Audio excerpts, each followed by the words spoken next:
Macam mana nak bagi ingat? Baca tengok tu, katakan 100 kali.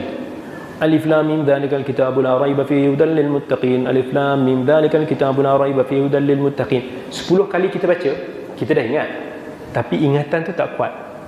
Tengok je. Jangan dah ingat tu kita mula minum air ataupun macam. Tengok je. Dzalikal kitabul la raiba fihi hudal lil muttaqin. 50 kali bila kita baca ayat yang sama, kita dah pening. Duk tengok benda yang sama. 70 kali baca, kita dah macam nak muntah. Ayat yang sama je baca kan. Bila kita dah boring baca tu, itu masanya sebenarnya dia dah mula kuat.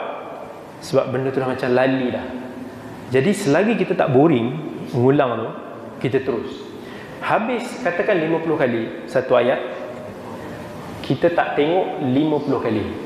Dzalikal kitabul la raiba fihi hudal lil muttaqin. Dzalikal kitabul la. Tapi kepala jangan sambil baca tu kita buat main-main ke. Sambil kita baca tu, imagine ayat tadi tu. Dzalikal kitabul la raiba fihi hudal lil muttaqin. Dzalikal kitabul la raiba fihi hudal lil muttaqin sampai 50. Lepas tu try tulis balik ayat dia. Tulis balik 5 kali. Dzalikal kitabul la. Kenapa tulis? Bila kita tulis, kita akan ingat lebih terperinci. Sebab masa ni, oh ni ada alif, ni pendek, ni panjang, ini baris depan, oh kat sini. Masa tulis kita nampak. Tulis lebih susah daripada kita baca.